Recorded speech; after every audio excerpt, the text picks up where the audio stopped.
El Hospital Country 2000 presenta. Bienvenidos a otro episodio de tu podcast. El día de hoy estamos con el doctor Emanuel Mercado Núñez, especialista en medicina de rehabilitación. Bienvenido, Doc. Gracias por acompañarnos.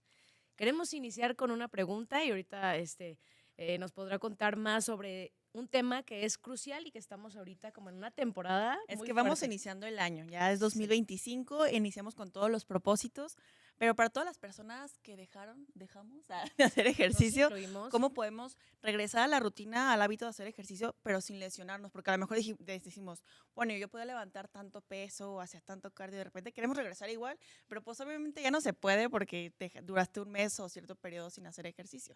¿Cómo podemos iniciar para no lesionarnos? Hola, ¿qué tal? Gracias antes que nada por la invitación. Y es bastante importante eso, el cómo retomar mi ejercicio y no lesionarme, y que sí sucede en la realidad. Lo primero que tenemos que hacer es conocer y identificar en qué nivel me quedé. Siempre uno va al ejercicio y cuando comienza a doler, obviamente, o puedes estar haciendo mal digamos, la rutina en ese sentido, o pudiste haber creado una debilidad muscular y entonces obviamente cuesta trabajo quedarte con el peso o levantar el peso en el que te quedaste. Entonces, tendríamos que en cierto punto retomarlo poco a poco, progresivo, y lo importante es ser perseverante, estarlo realizando continuamente. Y algo importante, que cosa que no sabemos, es que siempre tenemos que empezar con ese calentamiento, pero al final tenemos que terminar, ahora sí que tenemos que hacer ese estiramiento, cosa que nadie lo sabe. ¿Y qué sucede? Llegamos al gimnasio rápido, hacemos nuestra rutina y nos vamos. Y entonces tenemos que darnos esos 5 minutitos para hacer el estiramiento muscular. En algún esfuerzo quedó el músculo muy contraído, pues tú haces tu estiramiento muscular y de una manera relajas y ya no te puedes lesionar en cierto punto. ¿Cómo o cuánto tiempo consideraríamos que es bueno realizar un calentamiento y un enfriamiento? Nosotros, incluso ya hablando de en pacientes, hacemos prácticamente siempre unos 5 minutos de calentamiento y 5 de enfriamiento, y ya la actividad vigorosa, háblese de ejercicio aeróbico, que en este caso es el mejor ejercicio que podemos hacer para la cuestión cardiopulmonar o cardiorrespiratoria, y ese ejercicio es el que me va a ayudar a no fatigarme, a no sentir que me hace falta el aire. Entonces, ese se va progresando, pero sí empezamos con 5 a 10 minutos, tanto de calentamiento como de 5 a 10 minutos de enfriamiento, y la actividad ya depende de cómo lo vas a ir progresando. Puedes estar con 20 minutos, 25, 30 y lo vas progresando. La idea es de un ejercicio, o al menos tu rutina tiene que durar 40 a 50 minutos. Ya con tu, digamos, entrenamiento, tu calentamiento. El calentamiento, o sea, ¿qué es lo que debería hacer? A lo mejor puede ser cardio y luego enseguida de eso, para iniciar, tiene que ser el estiramiento y terminando también estiramiento. Haces tu calentamiento, normalmente vamos y hacemos cardio, ya sea en bicicleta, en remo o elíptica, y entonces ahí ya es como la manera que lo vas incrementando. Pero es que ahí, si tú nada más te dedicas a hacer el calentamiento, es como la articulación. Pero ya el estiramiento, ese sí va al final de tu rutina. Ok. Si hiciste peso. Pero si estamos hablando de que hoy no, o por ejemplo, si vas a natación, pues ahí tu calentamiento más que nada es inverso, porque ahí harías un estiramiento para relajar tu músculo, y ahora sí ya porque es corrido, ya estamos hablando de que es un ejercicio aeróbico ahí. Pero ya si lo combinas con aeróbico y con fortalecimiento en este caso, sí, lo ideal es calentamiento, la rutina de fortalecimiento, que haces tus repeticiones en los diferentes aparatos y terminas con el estiramiento. Y para personas que son mayores de 60 años, que ya son de la tercera edad, me imagino que tienen que ser estiramientos y calentamientos distintos. En caso de que no se hagan, ¿cuáles serán las consecuencias o qué lesiones se podrán ocasionar? Eso es bien importante, porque en el adulto incluso ahí se modifica, ahí incluso los ejercicios de relajación son mayores, porque ahí hablamos de movilidad prácticamente. ¿Para qué? Pues para que en el adulto no se lesione su articulación. Entonces ahí ya más es un ejercicio de movimiento articular y puede hacer movimientos en su mismo espacio. ¿Por qué? Porque con ellos tienes que ver algo muy importante. Ellos llegan a alterarse el equilibrio y entonces lo que tienes que evitar es una caída en ese adulto mayor. Entonces ahí ya es más distinto. En ellos es distinto la manera de trabajarlo. Ahí ya te vas más con movimientos articulares y sí estiramientos y ejercicios, nosotros lo decimos de resistencia, y el incremento de esa resistencia, háblese con ligas, con una mancuernita pequeña, va siendo progresivo.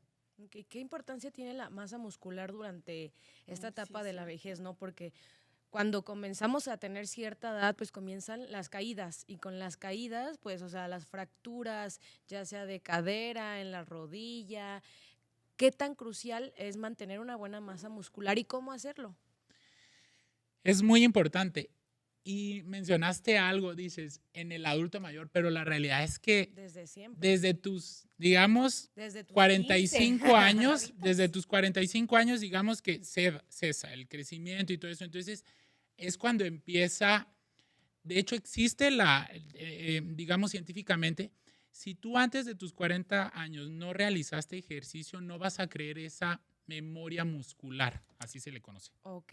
Entonces, es bien importante que tu actividad antes de tus 40 le des. Y es, de repente, si alguien se lesiona o deja de ir, pero si tuvo esa, digamos, durante toda su vida de hacer actividad, por una razón, por estudiar, X, un trabajo dejó, es muy importante que él cuando regrese rápido va a recuperar y se ven los cambios muy rápido, pero porque creó esa memoria muscular. O sea, es cierto cierto punto. eso de que el cuerpo tiene memoria, que Sí. dejas un tiempo de que no vas al gimnasio y regresas, e inmediatamente vuelves a recuperar tu masa muscular que tenías en un principio de una manera más rápida, ¿no? Así es. Pero ¿por qué sucede? Tiene que ver con la cuestión de ciertas, digamos, moléculas, o tiene que ver con la cuestión de la genética incluso. La genética tiene mucho que ver. O sea, son una serie de factores. Obviamente, si tienes una enfermedad, no tienes una enfermedad, fumador, no fumador, o sea, una serie de factores, incluso el si descansas o no descansas, todo eso va a depender de que tu músculo sea bueno. Y hay incluso médicamente una cosa es que tenemos que saber, por músculo se divide en fibras musculares y depende de la fibra muscular también es el tipo de ejercicio que haces. Si tú lo puedes ver muy musculoso y es una persona que a lo mejor su resistencia no es tanta. Y tú ves a alguien muy delgado y la resistencia va a ser mayor, pero en la capacidad. Entonces tiene que ver con eso. Existen términos que se llaman o términos médicos en donde existe la dinapemia y la sarcopenia y que va muy relacionado con el adulto mayor, que eso sí, ahí esos términos existen. Y en definición uno tiene que ver con que no hay músculo y el otro es con que sí hay músculo pero no hay fuerza, ¿me explico? Sí, claro. Entonces tiene que ver con eso. Pero si me preguntabas algo en específico que lo hagan, no, pues es una serie de factores Okay. que te va a modificar. El no dormir, yo le digo a mis residentes, de repente estás en guardia, pues ya saben, el médico, 30, 36 horas y vas al gimnasio, la realidad estás tan fatigado que, ojo, no es que vaya a ser lo mismo el que no hace un ejercicio, pero la realidad es que como estás tan fatigado realmente que vayas a tener un impacto a nivel muscular no lo va a hacer porque tu músculo está agotado en cierto punto. ¿Y cuántas horas es saludable entonces dormir? Mínimo 8 horas. Ojo, dices dormir. Aquí la palabra es descansar. O sea, porque tú puedes acostarte 8 horas y si no te levantas, pues ahora sí que relajado y no... Hay quien dice, me acosté 10 horas, pero me siento cansado. Entonces, esa es la manera de decir, ok, tuve un sueño profundo y descansé. Okay. Entonces, por ejemplo, personas que no ven cambios en su cuerpo cuando hacen ejercicio, también puede influir el hecho de que no hagan no tengan un buen descanso, ¿no? Que no duerman, que será como aproximadamente entre 6 y 8 horas, y dependiendo de qué edad sería lo que tiene que dormir cada persona. Me refiero de que, no sé, de 30 a 40, de 50 a 60. Sí. Obviamente tiene mucho que ver. Por eso lo mencionaba, el no dormir, el estrés, la no nutrición, obviamente, ese es otro tema aparte. O sea, siempre decimos, la nutrición tiene mucho que ver para el cuerpo, para el físico. Y no nada más para un cuerpo, digamos, que se vea padre, o sea, un cuerpo estético, sino nada más para la condición de tu músculo. Hay alimentos que te van a ayudar a crear esa masa muscular también. Y las personas que no tienen el tiempo para ir a hacer ejercicio, ¿qué ejercicios podrían hacer en casa? Me refiero como algunos estiramientos que podrían hacer y qué tiempo es el que podrían hacer durante el día para que sea una manera rápida y eficiente. Mira, la realidad es que 10 minutos Ajá. que lo hagas en la mañana y 10 de la tarde, la realidad es que cuántas personas no tienen en su casa una bicicleta estacionaria, pero cuántas bicicletas no tienen las bolsas colgando o la ropa colgando que te sirve de Las toallas perchero. para ¿sí? secar. Ándale, entonces, realmente es dedicarle. La Organización Mundial de la Salud te dice que para considerarte una persona saludable, Uh-huh. alguien sano necesita 300 minutos de ejercicio aeróbico a la semana. Tú lo podrás dividir, o sea, hoy 20 minutos, mañana 50, el sábado no voy a hacer, el domingo Ok. hago 20 en la mañana y 20 en la tarde, entonces al fin y al cabo es sumado ese ejercicio. ¿sí? Ok. En alguien que tiene una patología o una enfermedad son 150 minutos a la semana dividido. Te dicen que hagas entre 3 a 5 días a la semana. Yo, por ejemplo, a mis pacientes les digo, ok, descánsame 2 días y a mí me gusta que descansen un día de entre semana y el domingo. Porque también si descansas 2 días continuos, el lunes ya les da flojerita. Y si tu lunes es, por ejemplo, descansaste sábado y domingo y tu lunes es pesado, ya al último no fuiste al gimnasio y ya son 3 días sin. Sí, es cierto. Entonces, eso Atrapada. sí está comprobado, que Claro. no debes de dejar más de 72 horas sin hacer actividad. Órale, sí, pues con razón nos cuesta tanto trabajo, ¿no? ¿Y qué hay, Doc, de la creatina? ¿La recomienda tomar? ¿No la recomienda? ¿En qué casos? Mira, siempre hay Está muy polarizado, ¿no? Las exacto, opiniones. siempre está el grupo que se va hacia apoyarte, el otro. Digamos que médicamente la cantidad exacta no la tengo, o sea, de cuántas se tiene que consumir para tener un efecto, ¿sí?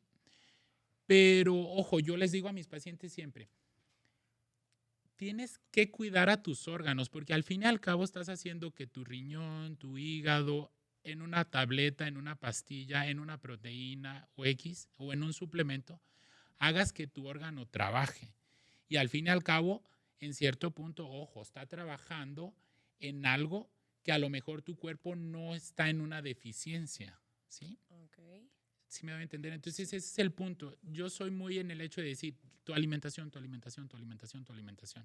La realidad es que hay otras cuestiones que podemos hacer. Por ejemplo, o incluso el conocimiento. Todo el mundo dice calcio, calcio en este. No. Vitamina D para que se absorba tu calcio que adquieres de tu alimentación. Y tu vitamina D, ojo, tenemos que hacernos niveles. Y eso es bien importante y lo digo a todos. No tenemos esa costumbre de hacernos exámenes de sangre solo cuando estamos enfermos. Deberíamos de hacernos un chequeo. Y se van a dar cuenta, o si alguien se hace el nivel impresionante de deficiencia de vitamina D que hay y en jóvenes. ¿Por qué? Porque o no consumimos cuestiones lácteas, no consumimos, anteriormente pues la cuestión en la tortilla iba mucho calcio y todo eso, pero estamos eliminando muchísimos alimentos y además no nos exponemos al sol. El sol te ayuda a la absorción de esa vitamina y al producir, vitamina D, y al producir vitamina D, pues vas a tener una mejor absorción de calcio.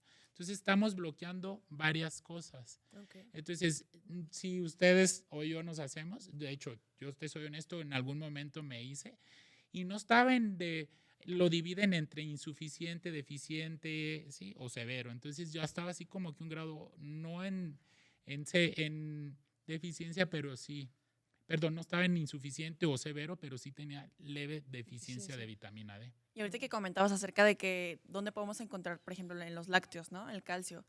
Hay un mito, no sé si sea cierto o no, acerca de que a cierta edad ya no debemos de consumir, en este caso, calcio, que lo podemos encontrar en distintos alimentos, pero en la leche. ¿La leche qué tan buena o mala es para un adulto?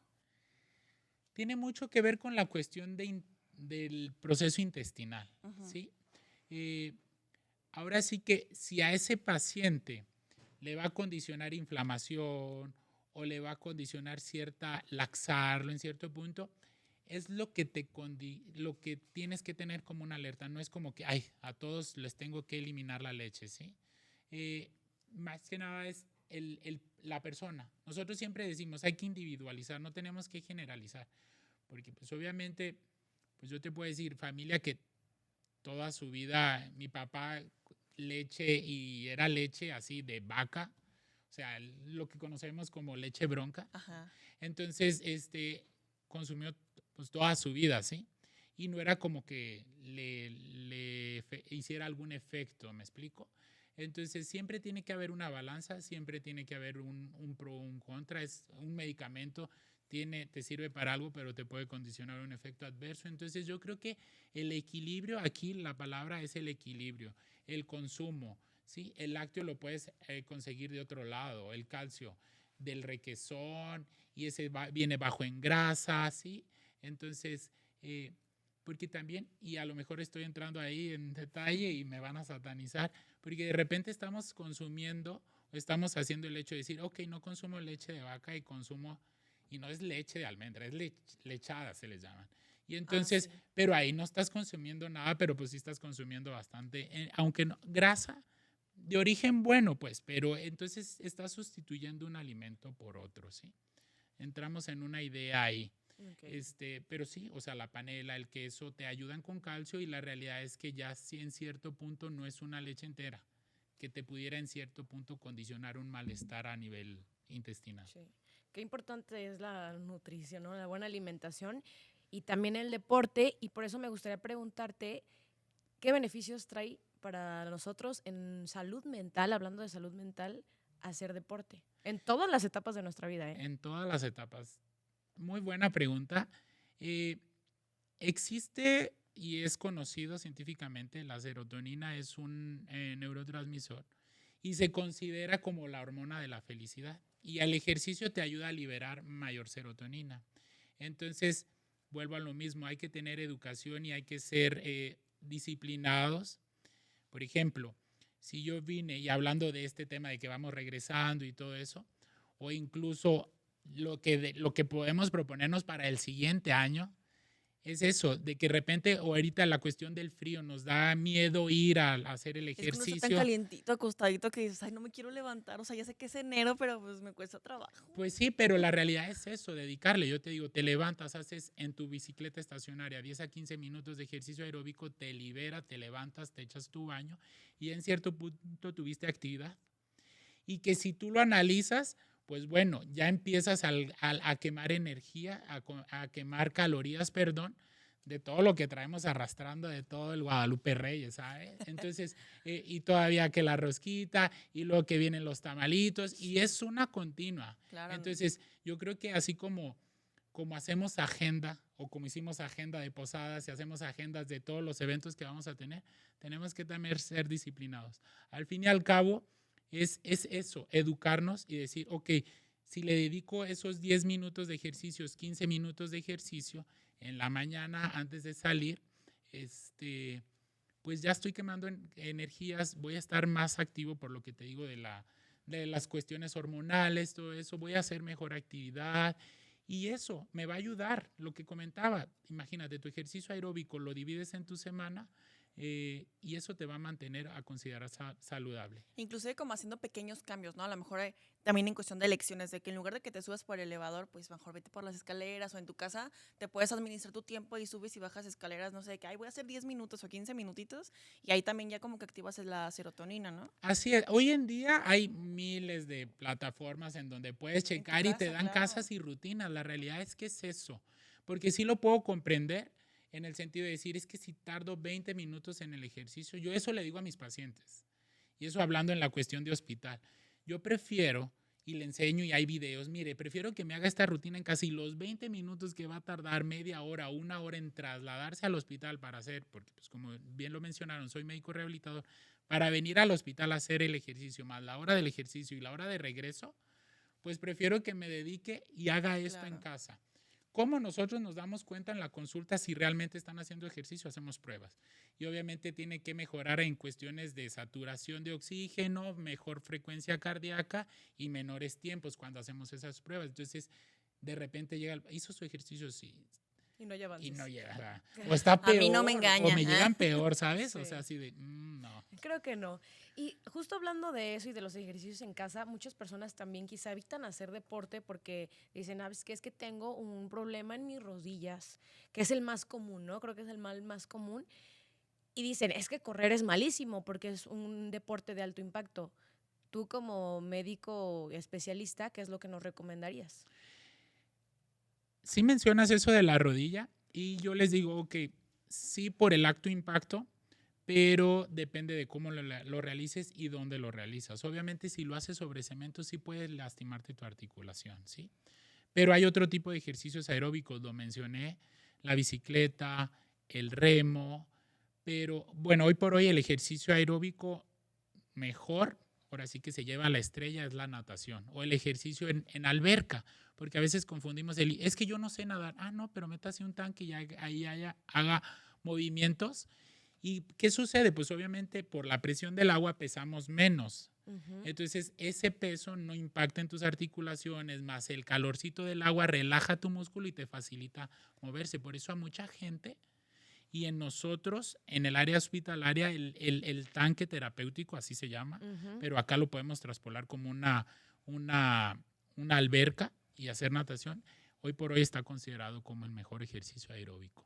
Y como por ejemplo, ¿qué es lo que podemos hacer para evitar dolores musculares? A mí me pasa mucho que cuando estoy en alguna alberca que es muy fría o en esa temporada de frío me dan muchísimo los calambres y es como no puedo con el calambre, pero a mí me dan a raíz del frío. ¿Qué es lo que podemos hacer para aliviar este dolor, este padecimiento? El estiramiento es bastante importante y de repente pues el mismo cuerpo se tensa, eso es el calambre, o sea, se tensa el músculo, entonces tienes que saber de qué manera puedes posicionarlo para hacer el estiramiento, que te va a doler, pues, pero al fin y al cabo lo que tienes que hacer es que relaje ese músculo para que no siga tensión. ¿Pero qué tienes que hacer? Como que presionar, por ejemplo, si es en la pierna. Depende, supongamos que es la pierna, entonces tendrías que hacer como el pie en cierto punto posicionarlo. Hacia arriba. ¿Sí? O por ejemplo, si te da, pues hacer la mano, ¿sí? Entonces depende, eso sí, depende del músculo que quieras estirar, es el movimiento que vas a realizar. Doc, las personas que padecen de las rodillas, porque me imagino que hay un montón de problemas que pueden pasar, no todo es como algo específico, ¿no? ¿Le tememos o le temen mucho a las sentadillas y hasta qué grado hacerlas y cómo hacerlas y a los desplantes? ¿Es un mito, es verdad que tenemos que cuidar la forma en la que la hacemos o bajar hasta un cierto punto? Va mucho, y contestando la pregunta que quedó pendiente, con técnica siempre. E incluso hay maneras, yo les digo a mis pacientes, por ejemplo, también puedo ser satanizado por los entrenadores. Yo no me gusta el desplante, y mucho menos con peso, porque tienes que tener técnica. No lo puedo hacer aquí, pero de repente vas haciendo el desplante y la rodilla ya se te metió para acá. Entonces ya estás modificando tu marcha o la manera en pisar. Exacto. Y le estás cargando más a un peso. Y más si llevas la mancuerna, pues no. Y tan sencillo como cuando te posicionas en la pared y estás con tu flexión de rodilla a 90, para no lesionarlo, y ahí contesto tu pregunta, la flexión de rodilla tiene que llegar a 90 grados, que es como tu grado, ¿sí? Ya más tiene mucho con técnica también. Ok, sí se puede hacer, pero es técnica. Exacto, técnica. O sea, ahí es cuando complementar, cuando no a mi 90, pero ya si lo hago y lo esfuerzo, tiene que ver la técnica, porque incluso, yo les digo, tu centro es tu abdomen. Siempre tienes que darle o repartir las cargas en cierto punto. De repente, cuando ese ejercicio que les digo que a mí me gusta mucho, el de ponerte en la pared con 90 grados y un disco aquí, es como si estuvieras haciendo tu desplante. Okay. Y le estás poniendo peso, pero le estás dando esa estabilidad a la espalda y ahí no te lesionas y la rodilla está perfectita. Y para las personas que hacen ejercicios de alto impacto, como por ejemplo cuando hacen CrossFit, que son como ejercicios que tienes que, todo es con tu propio cuerpo y es muy pesado, ahí qué cuidados son los que tienes que tener y si es recomendable también o no, porque dicen no te recomiendan eso, tienen que ser ejercicios como tipo los de gimnasio porque ahí te lastimas menos. Híjole, me van a matar, voy a salir aquí crucificado. CrossFit, y ahí a pesar de que te dicen los chavos, yo lo hago con toda la técnica. Tenemos que saber que médicamente existe una biomecánica de cada articulación. ¿Qué quiere decir? Su rango de movimiento y la presión o la fuerza que está hecho. Y yo siempre les digo a los pacientes, van a pedir factura, te van a cobrar factura. La vida en algún momento de una lesión puede salir, puedes venir cargando desde chiquito con algo, desde que por ejemplo. O sea, si me voy, y eso no tiene nada que ver con el ejercicio, pero desde sí un pie plano, y ya después, o tu cadera. Entonces Claro, todo influyen eso varios pues factores. va influyendo. Para contestar la pregunta del CrossFit, al fin y al cabo son cargas máximas y con todo el peso, hoy en día, por ejemplo, pues estás viendo chavitos de 21, 25 años con una hernia de disco. Entonces dices tú, ¿dónde eso era 50, 60? Ok. Y en los 50, 60 era por ya el desgaste de la vértebra y había cuestiones ahí, o ya la condición del músculo, porque al fin y al cabo una cosa es el hueso, el músculo que le protege a tu columna, pues se va disminuyendo el hueso y todas esas cosas. Pero estábamos hablando que ya era secundario a procesos degenerativos o propios de la edad. Pero ahorita ya estás viendo a chavos de 29, con una hernia de disco, con una protusión, y tiene mucho que ver. Pues muchísimas gracias, Doc. Yo creo que vamos a iniciar con todo este año, Sí, a continuar con los ejercicios y sobre todo cuidándonos con los consejos que nos dio como médico Así es. especialista en rehabilitación y que no le tengamos miedo al frío, de que, ay, es que, y no ponerlo de pretexto, como está haciendo frío, pues no voy a hacer ejercicio. No, yo No, los al invito a que hagan contrario, eso. hay que tomar las técnicas que nos dio. Sí, miren, yo no es por nada, pero no se nota, pero yo ando en bicicleta y la realidad es eso al principio, o sea, mi medio de transporte al principio cuesta, o sea, sí salir dices, oye, el frío, pero pues no, te cubres tu casco y vámonos, haces ese calentamiento y ya llegas y de verdad, o sea, yo Sí. lo hago de su casa, del DEPA al hospital, y la realidad me siento bien, no voy frustrado, no tengo tráfico, me voy rápido, ojo, sí con protección y seguro, Claro. obviamente, no es de que voy hacia lo loco. Llego más pronto, hago carrilla con mis compañeros, de repente no es broma, o sea, lo encuentro en un semáforo, estamos así, llego yo antes en la bicicleta, pues porque Sí, pues, me claro, voy por la más rápido. Tiene ciclovía y muchos todo eso. beneficios. Sí. Entonces sí, la realidad es que a veces llego Sí. sudando. Así es. Entonces es eso, hay que ser disciplinados. Esa era la otra palabra, perdóname, tener disciplina. Así es, Exacto. pues pequeños pasos hacen grandes hábitos y Claro. grandes diferencias. Muchas Claro. gracias, Doc, y pues esperamos Gracias a tenerlo ustedes en por la otro episodio. invitación. Hasta Gracias, luego. nos hasta vemos. luego, bye. El Hospital Country 2000 presentó